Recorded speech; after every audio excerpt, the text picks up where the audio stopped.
Less stress, more time, more money. Welcome to the Cashflow Contractor Deep Dive. What's up, Cashflow Contractors? Khalil here. We've got another episode. Martin and I talking about the obstacle is the way. There's obviously so many things going on day in, day out that you have to focus on, that you've got to pay attention to, putting out fires, all those kinds of things. But there's often an obstacle in our way, and it is what's going to allow us to break through a lot of the barriers that we have, to eliminate a lot of the stress, and allow us to have more success in our business if we could just focus on that one thing and get rid of that obstacle. There's a variety of these obstacles that we talk about, from firing employees to increasing prices to eliminating services.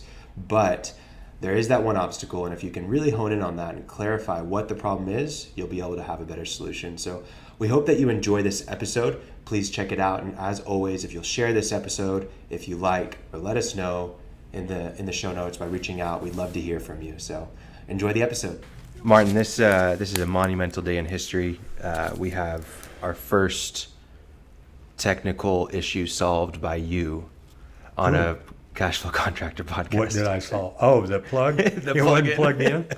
It was plugged in, but the computer charger was hitting the off button on the outlet, whatever you want to call it. But well, and the little red light was turned off. So there you go. That's Keep great. it simple.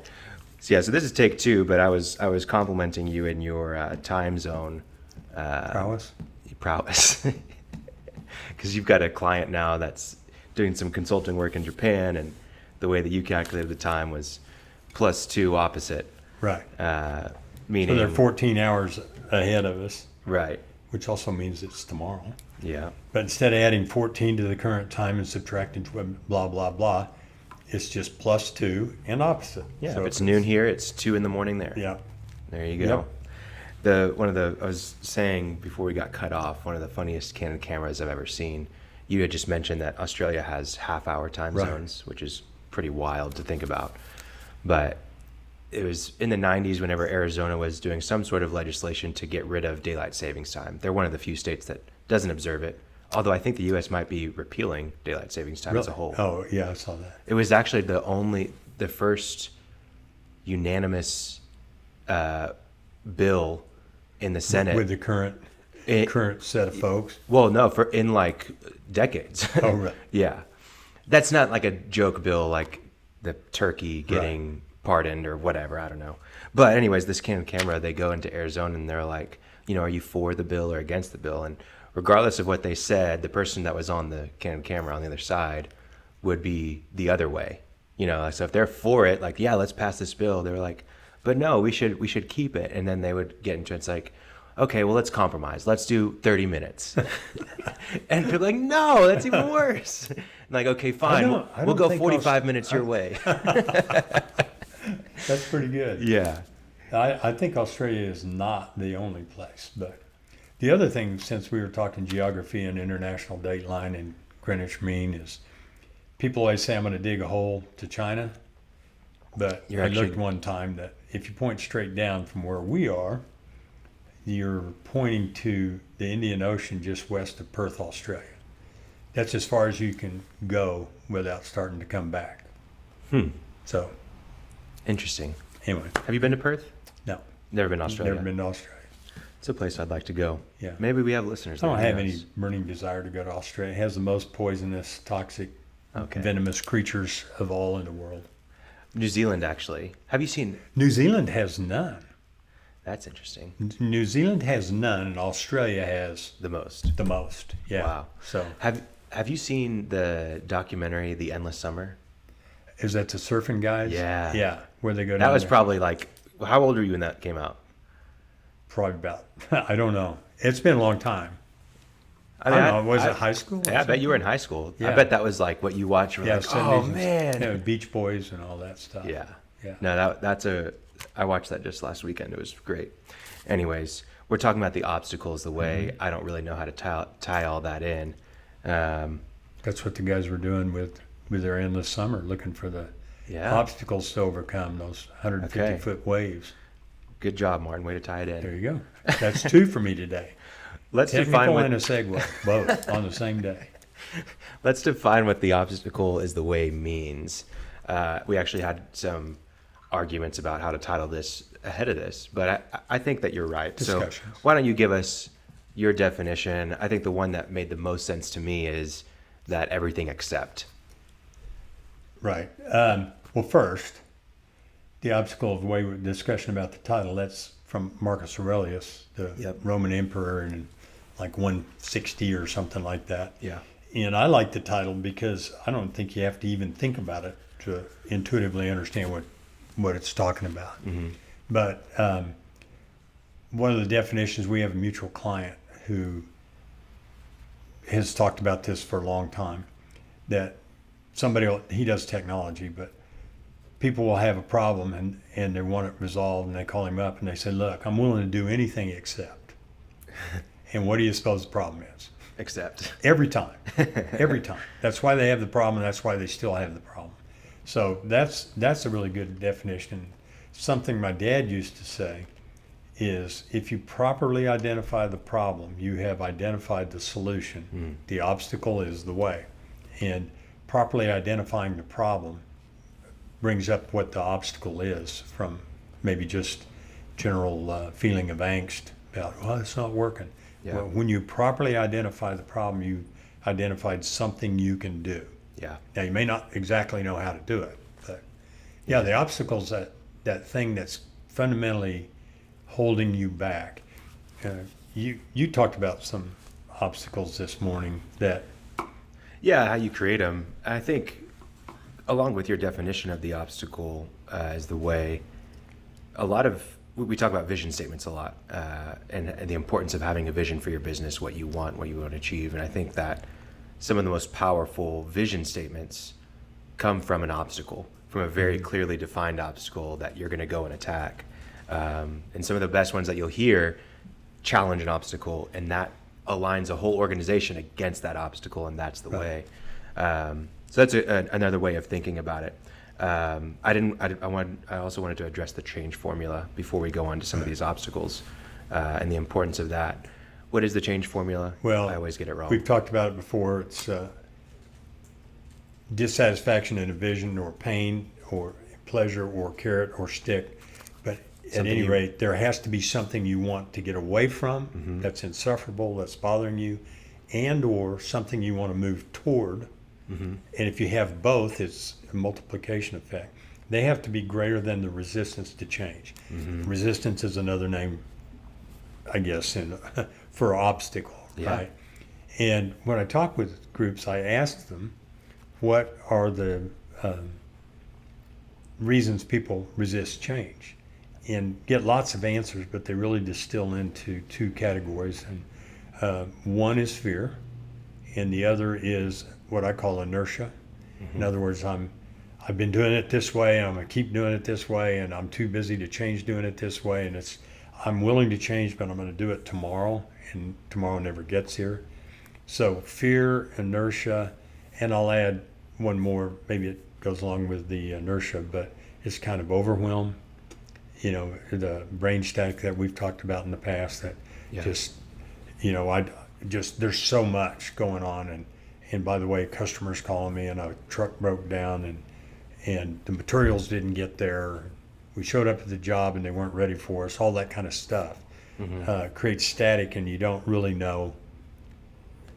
You don't have time to even focus on what the obstacle is. Right. But if you can identify it, the most meaningful thing, and attack it, it is an opportunity, because it shows you what you need to do. Doesn't necessarily tell you how to do it, but it shows you what you need to do.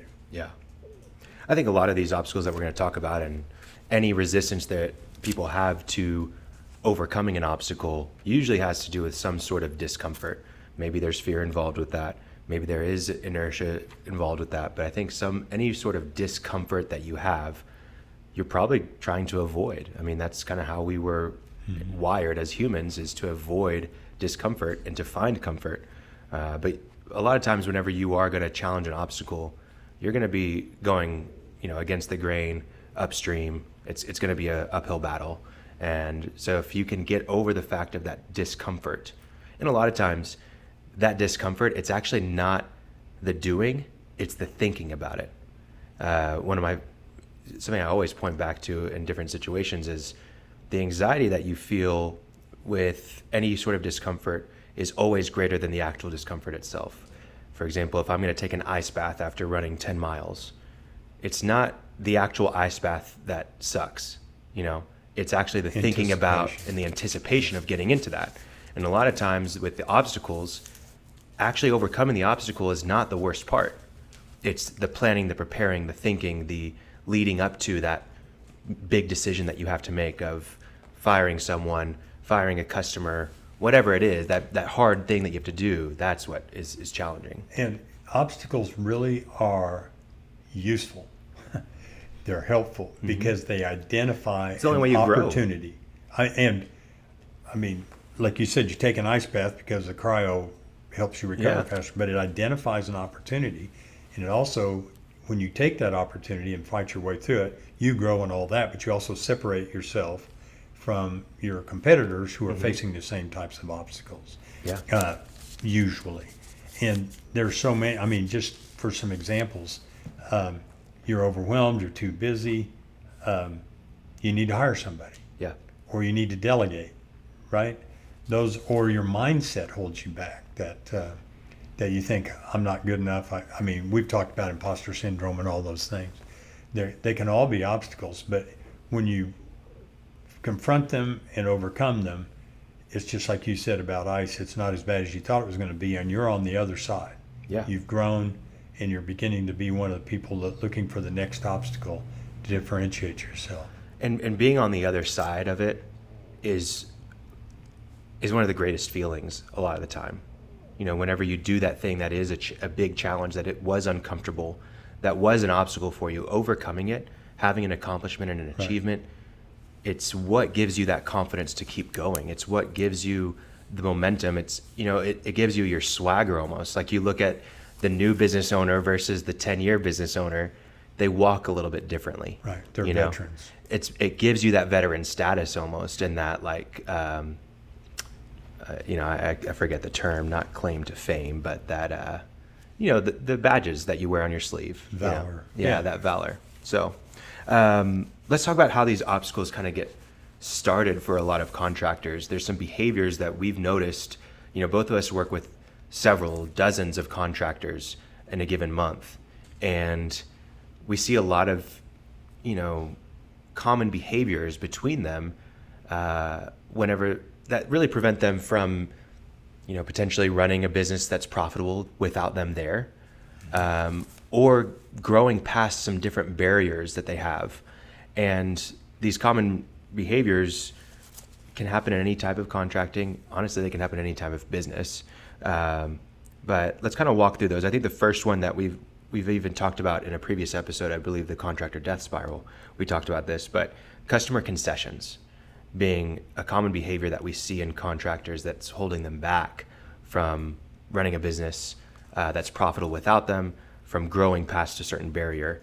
Let's go ahead and what is a customer concession? Well, if you're bidding properly and you know what you're doing, if you're doing that, you have a price you have to survive and thrive in business. But if you go out and you confront the customer, and either because you're too nice or because you're scared, you start giving things up to get the sale, that's a customer concession. That's a pre-sold, that's at the selling stage. The other place for contractors see all the time is customer concessions after the job's begun. Scope creep. Well, I thought, well, if you can be too nice, right? Yeah, well, it's only 5%. Well, you bid it for 40%, but you really bid it for 30%, and you just gave away 5%. And then you're going to have some screw ups. And so anyway, your 35% margins are now 5% margins. And the thing about customer concessions is you can do it politely. You don't have to be rude. It doesn't have to be a fight, but you have to grow a little spine and say, no, this is what I have to have. And that's a fear thing. It is. As much as anything. And you just have to fight your way through it. And the benefit of fighting your way through it, of overcoming that obstacle of fear to ask for what you have to have, is that you sell a few of them, and then, literally a year later, you're thinking, why why did I go 5 years making concessions? Yeah. No, I don't do that. Yeah. And it becomes easy. It does. I think the way that I always say this is the customer is right. The customer is always right until they're not. Yeah. And I think scope creep is the perfect example of those customer concessions. If the job's already started, and then, oh, but what about this? Like, oh, you guys didn't do this? Well, that's not in the scope, Right. And if the scope changes, the price changes, Right. and you have to stick to that. Now, you make a error, like a big error on your part, that's obviously your fault. Yes, that's customer service, but not customer concession. Right. Right. And I think So, I mean, the obstacle in the customer concession isn't the concession itself. It's the mindset. it's the fear. that you have, the fear, the the fear of- mindset that you have, and people don't like to overcome that. I mean, it's, Well, I think it kind of all comes down to knowing your worth, because there's a fear there of losing the job. There's a fear there of not getting paid. There's a fear of hurting your reputation, and especially for businesses, small contractors that are relying on word of mouth for the next job. In their eyes, they can't afford to hurt their reputation, right? That means so much. It might mean the next 3 jobs. And so they do make those concessions. But if you know your worth, if you know that, hey, I don't need to say yes to this to be a successful business owner, to be a good person, to be a good contractor that's worthy of the next job, then you don't make some of those concessions. If you know that, hey, I'm doing a great job here that's adding a ton of value for this customer, this client, this builder, whatever it is, then you don't run into that as much. I have a friend out in California who runs a pretty good sized company, and he calls it butt blocks. And he has a selling philosophy that's magnificent. And it's this: we do good work, we can do it. Do you need our help? Will you pay our price? And if the answer is no, then we politely move on to the next. There's another price. He views his market as infinite.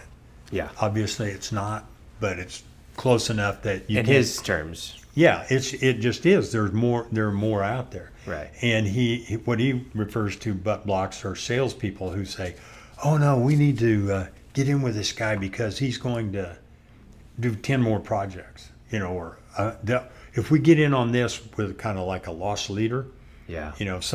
we'll just do them this favor, or we'll just sacrifice this just to get in good with them. His philosophy is no. Matter of fact, they're great because this will call your toes, contractors. He charges them to tell them how much he's going to charge them. He does. Yeah. Contractors, you've all done big designs and given them to some. Oh, it takes sometimes multifamily weeks development, sometimes. Yeah. and they farm it out. You start seeing it on other guys' drafting tables. They're bidding off of your work. So no. There's one for you, contractors. You want to do a design? It's $1,000, $5,000. Get credit if you go with us, and you pay for it, but you pay for it now. Yep. So Absolutely. anyway, that kind of thing. We worked with some contractors that do that for their, with a homeowner. Hey, yeah, it's $500 to get started on just your design. If you don't work with us, then you have the designs you can give to another contractor. If you do, it goes towards your project. Well, the butt block being the obstacle is why did you do that? And to get past the obstacle is not to do that. Is to charge for the plans. Yeah, the amount of time lost and profits lost to customer concessions, it's probably the majority loss leader inside of your business. And if you can eliminate these concessions, it's not that you're conceding on that job and losing time and losing profit on that job. It's the impact that it has to your stress level, to the next job that you're doing, and how you're running behind schedule and you don't have the materials for it, and all these errors come up because you're conceding to that one job. And so stop conceding. And if you remove that obstacle, it's not just going to be better on that job, it's going to be better in every other area of the business. We, I think, talked about this way back in an early episode, but we have a client in Canada, and he called me, it's been a year ago, and he had gotten his margins up. Yeah. And really, really where they need to be. But he had gone a couple of weeks without selling anything. And so when we were coaching, he's going, man, he goes, I think my prices are too high. he said, I haven't sold anything. I've got all these jobs out there and haven't sold anything. And I said, well, why are you saying that? Just because you haven't heard? Well, this one guy said I was higher than another bid. I said, did you lose it? And he goes, no, but he told me that. So anyway, his brain was playing tricks with him. That Saturday morning, he sold 4 of those jobs.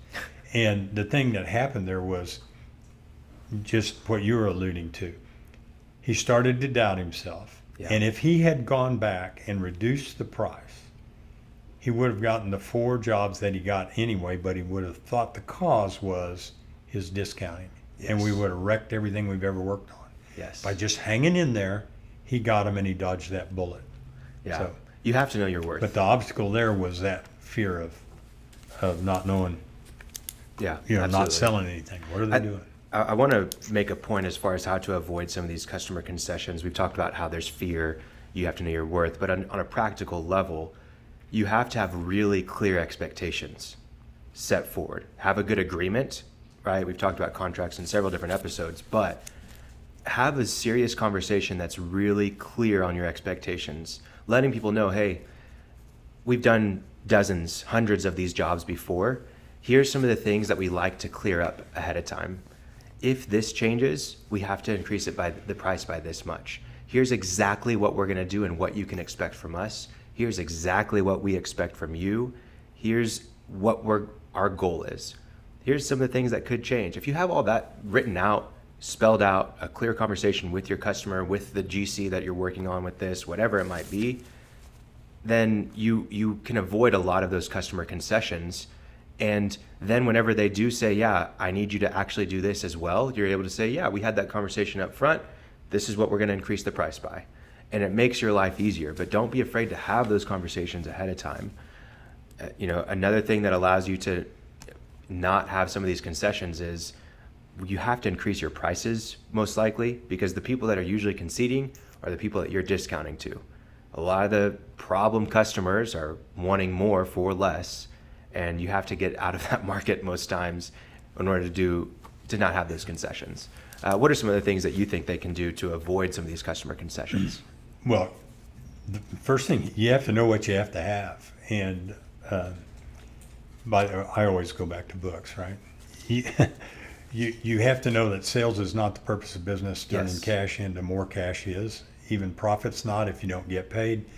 And there are ways to do that. I've got articles on my website about it.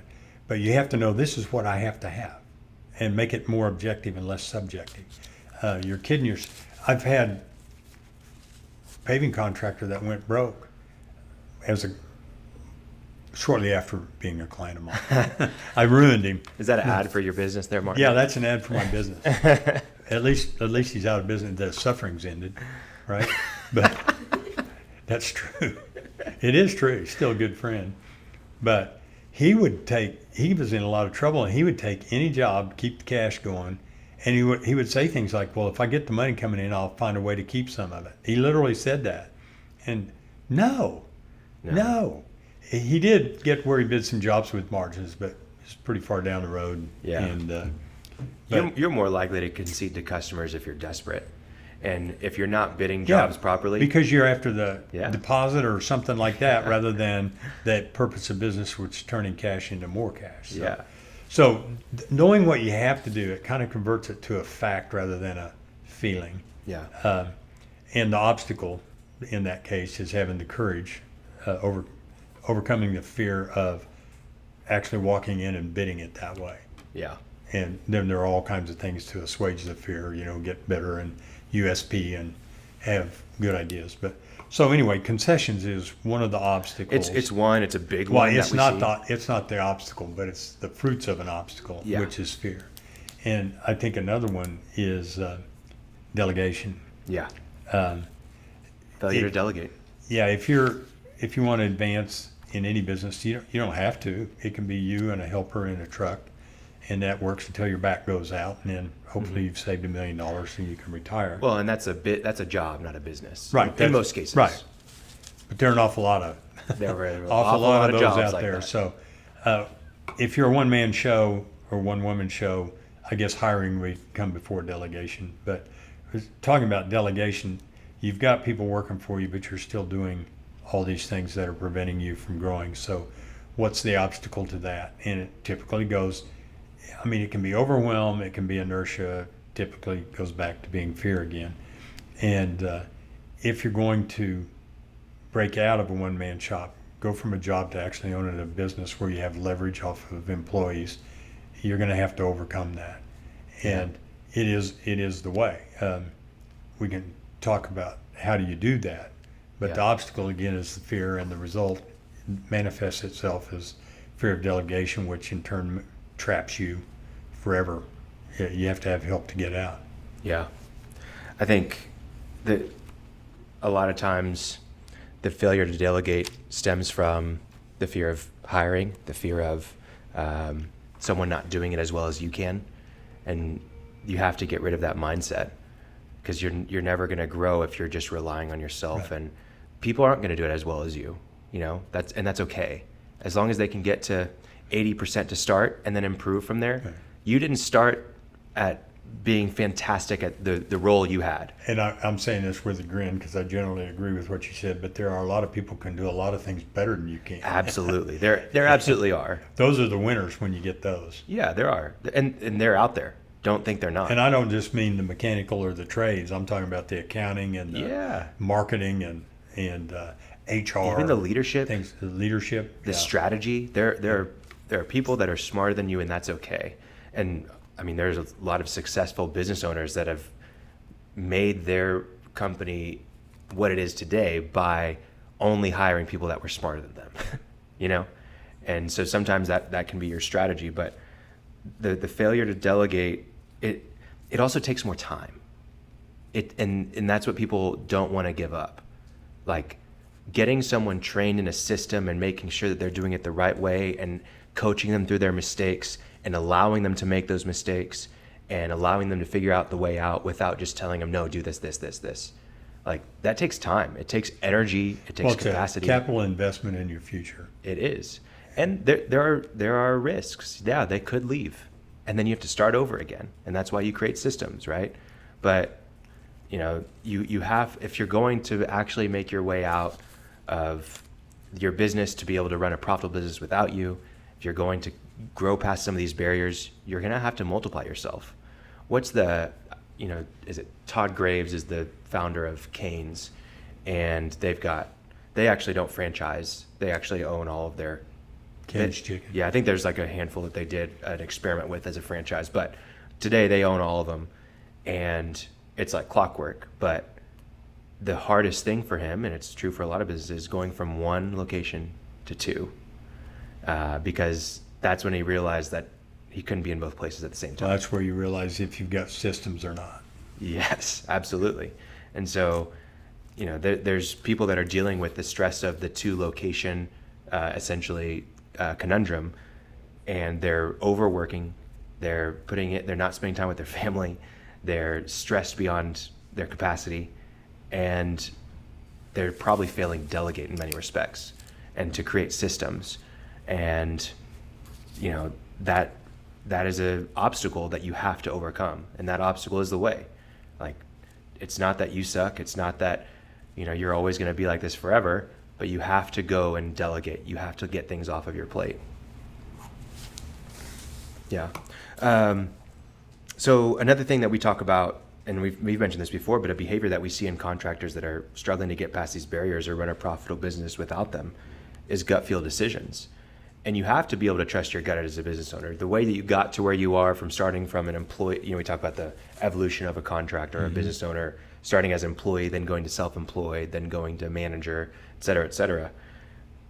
You had to trust your gut, right? To quit your job and to start your business. And you've had to trust your gut. But at a certain point, a lot of your decisions need to be based on fact. What are you bidding for that job? Why are you hiring that person? Why are you firing that person? You have to go off of fact. How do you think people should, you always say start with the books. How can people be better at making some of these gut feel decisions more fact-based decisions? Books.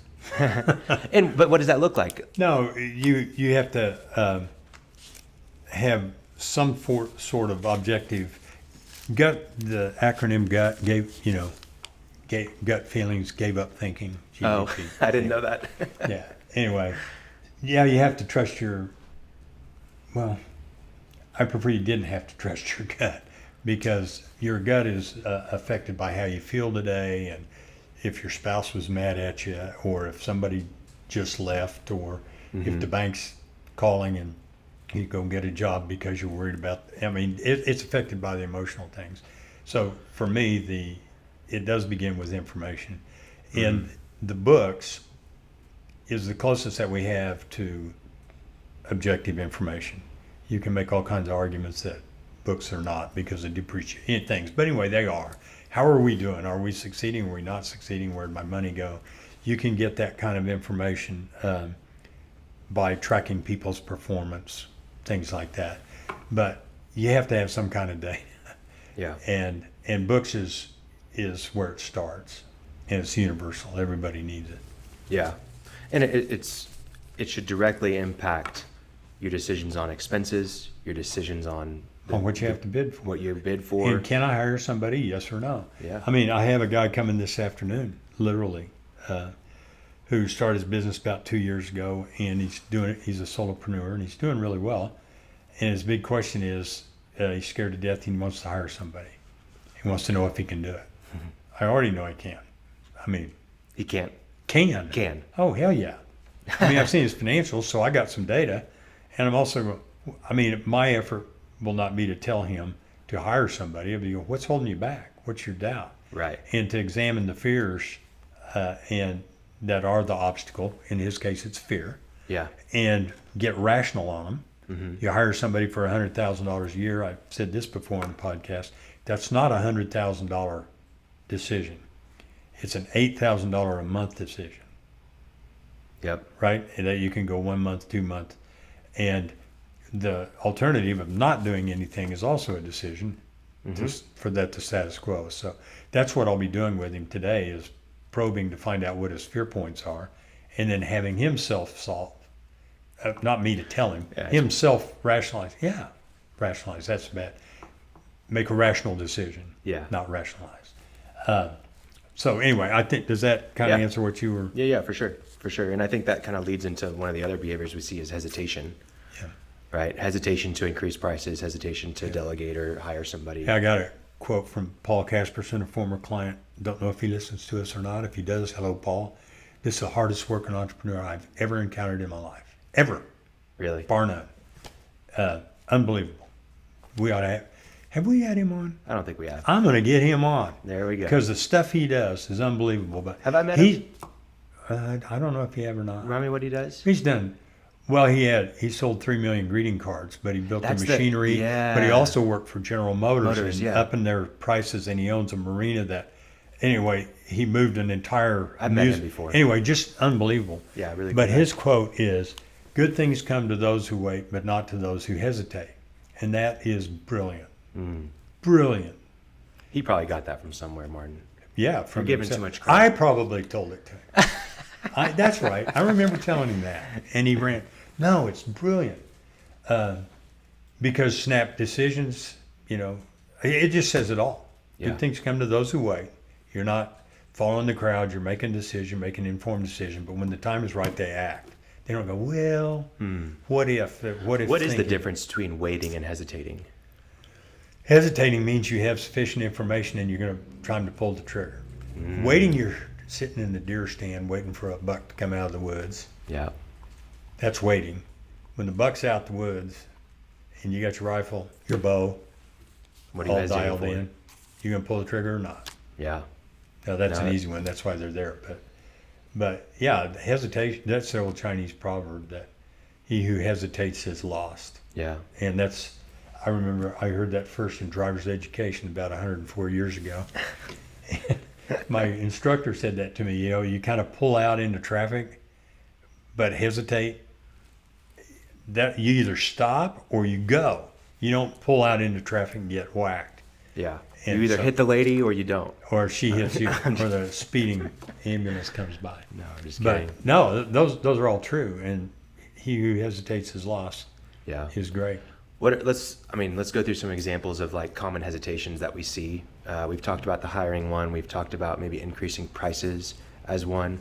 But, what I've seen is that maybe there's a sector or a, segment of the business that's operating at a loss, and there's a hesitation to cut it off because you see it as maybe a way that's bringing in leads. It's a perfect example because I'm thinking of somebody, but I need to get rid of this. I'll call it division. Yep. And I know I do. The objective facts show me that I need to do that. But I hesitate. Why? I don't want to let old Bob go. It's good cash flow, right? Maybe I'm wrong. Yep. So they're hesitating because they haven't decided. They have the fear of being wrong. Yeah. Don't trust their judgment. But the obstacle is the way. They have to look at that and get clarity. That remember the proper statement of a problem is a statement of the solution. And so, well, I need to do this. I need to shut it. You can look at alternatives. Well, could we do something else? But there's a point where you have to say, I need to pull it down. Why am I hesitating? And then you need to overcome those obstacles. Yeah. I think what makes this difficult a lot of the times is that as the contractor that's running the business by yourself or with a partner, it becomes emotional, it becomes personal in many respects, where it is maybe a family business or you have friends as employees, and it makes it convoluted where, yes, there are facts, like they're not doing their job and I need to let them go or whatever it is. We're losing money on this sector. But you have that personal aspect of, well, I want to be a good person and I don't want to, ruin their life, and they have a family and all those things. And I think in many ways, you can't separate the two, your personal and your business life. But as far as decisions go, you do need to separate the personal from the professional. Your business will impact your personal life. There's no doubt about it. And when you're working long hours, things probably aren't going well at home, right? And when things are going well at home, you probably feel better showing up to work. But as far as the decisions that you make, if you're basing your business decisions off of personal reasons, that's not always going to flow in a good way. And there are some instances where it will, but not whenever it comes to some of these hard obstacles that you have in your way. We were talking about an example last week. We're actually doing round 2 of this recording. But you were talking about guy sold his business and kept on an employee, and it cost him $200,000. Oh yeah.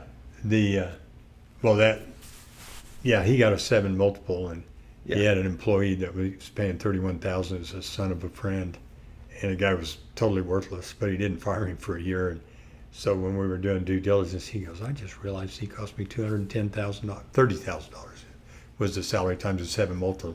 Cost him $210,000, and he was really upset. But that's a result of it. I mean, the obstacle was, and that's not even a huge obstacle, but the obstacle was that he just didn't want to stress a relationship, and with his, which I'm a father, and if you fired my kid for being worthless, I would not hate you for it. Well, one thing that we didn't really talk about, I don't think we did, but just taking on any job is another obstacle that we see, or behavior that creates obstacles. Behaviors. I think that again comes from fear. It's a lack of focus. We talk about those things, but I think because we are wrapping up, that we've been talking about the behaviors. There are some of the results from not removing the obstacle, but the obstacles themselves kind of distill into those categories of fear, inertia, your mindset. I mean, it can be it can be an external event or force, company, competitor, person, force, that's causing the obstacle, which but that's not your obstacle. Your obstacle is your behavior, your response to what the impediments are. Yeah. And that's where the real benefit comes from, of that you grow in that regard. And a lot of times you remove the obstacle. Sometimes if you're trying to remove a boulder from the road by kicking it, it's not going to work. No. And you might regret it. I guess you can take pride in being stupid and kicking the boulder. Yeah. Well, at least I tried. Yeah. Well, I think there are probably people listening that have some of these behaviors, but that also have that obstacle that's standing in their way. They have those behaviors because Yeah. they have an obstacle Yeah. that's keeping them. Absolutely. So if you can remove those obstacles, maybe you won't have those behaviors. I hope that this was a helpful episode for everybody. If you'll share this with anybody that think you might need to hear, whether it's a coworker, a peer in the industry, family member, whatever it might be, we'd love for this podcast to get out to more people. But we hope that you found this episode helpful and that you're finding less stress, more time, and more money in your business. See you next time.